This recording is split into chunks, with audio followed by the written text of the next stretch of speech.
अपने रीट एसएसटी में एक टॉपिक है दंड के सिद्धांत। आज हम इसके बारे में पढ़ेंगे और उसके एमसीक्यूज देखेंगे।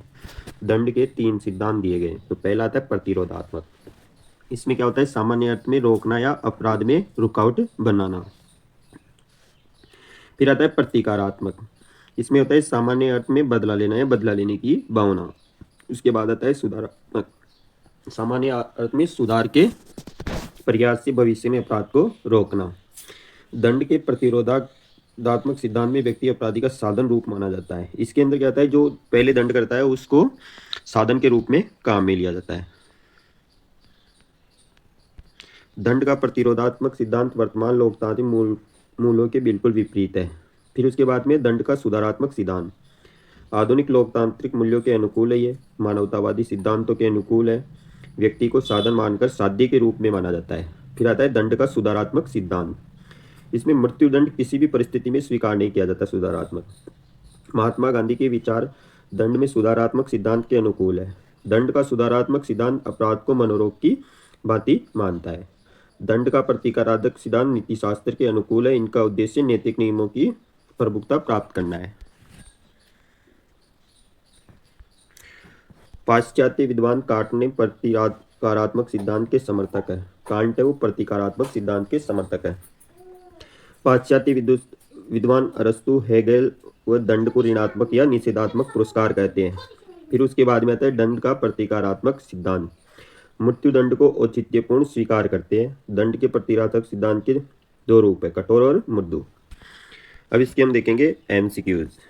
पहला आता है अपनी आंख के बदले आंख और दांत के बदले दांत। दंड के सिद्धांत पे तो ये प्रतिकारात्मक मतलब बदलेगा सिद्धांत।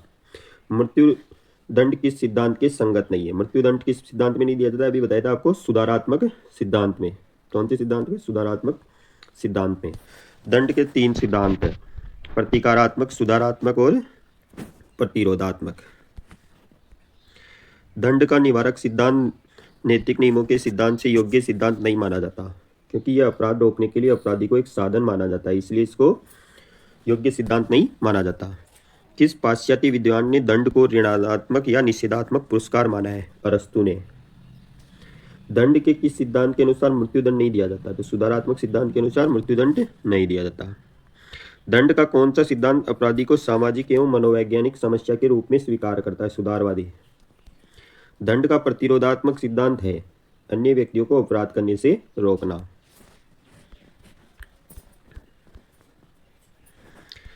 दंड का वह सिद्धांत जिसके अनुसार अपराधी को दंड उसके स्वयं के भले के लिए जाता है, तो वो होता है दंड का सुधारात्मक सिद्धांत। दंड का मानववादी सिद्धांत कौन सा है? सुधारात्मक सिद्धांत मानवतावादी सिद्धांत है। तुम्हें भेड़ चुराने के लिए दंड नहीं दिया जा रहा, बल्कि इसलिए दिया जा रहा है कि भविष्य में भेड़ चोरी न हो। यह कथन कौन से सिद्धांत में? प्रतिरोधात्मक सिद्धांत में। दंड का वह सिद्धांत जो फांसी का सजा का अनुमोदन करता है, तो होता है प्रतिकारात्मक सिद्धांत। दंड को प्रतिरोधात्मक सिद्धांत के अनुसार दंड नहीं दिया जाता, भविष्य में अन्य व्यक्तियों को अपराध करने से रोकने के लिए। दंड का प्रतिकारात्मक सिद्धांत स्वीकार करता है कांट ने। दंड ऋणात्मक पुरस्कार है कथन का समर्थक करने वाला सिद्धांत है प्रतिकारात्मक। निम्नलिखित में से कौन सा दंड को निरोधकात्मक सिद्धांत के उद्देश्य सत्य है? इसमें आएगा अपराधी को अपराध करने से व दूसरों को अपराध करने से रोकना। निम्नलिखित में से ये किसका कथन है कि दंड से विवेक प्राप्त होता है? प्लेटो का। प्लेटो दंड की उपयोगिता उन दुष्ट लोगों के लिए आवश्यक है जो राज्य के कार्यों में बाधा उत्पन्न करते हैं। अपराधी को सुधारने अथवा शिक्षित करने के लिए उसे दंड दिया जाता है। ये सिद्धांत विचार है दंड का सुधारात्मक सिद्धांत। दंड के प्रतिकारी सिद्धांत का विचार है कि अपराधी को दंडित किया जाना चाहिए। प्रतिकारी सिद्धांत का विचार यही है कि अपराधी को दंडित किया जाना चाहिए। दंड का उपयुक्त सिद्धांत बदले की भावना पर आधारित है। यह बुराई के लिए बुराई सिद्धांत का समर्थन करता है। उस कूट का चयन कीजिए दंड के सिद्धांत से है, प्रतिशोधात्मक एवं सुधारात्मक। दंड किस सिद्धांत में मृत्युदंड औचित्यपूर्ण हो सकता है? वो होगा प्रतिकारात्मक में। एसएसटी के और भी ऐसे टॉपिक पढ़ने के लिए चैनल को लाइक और सब्सक्राइब करें।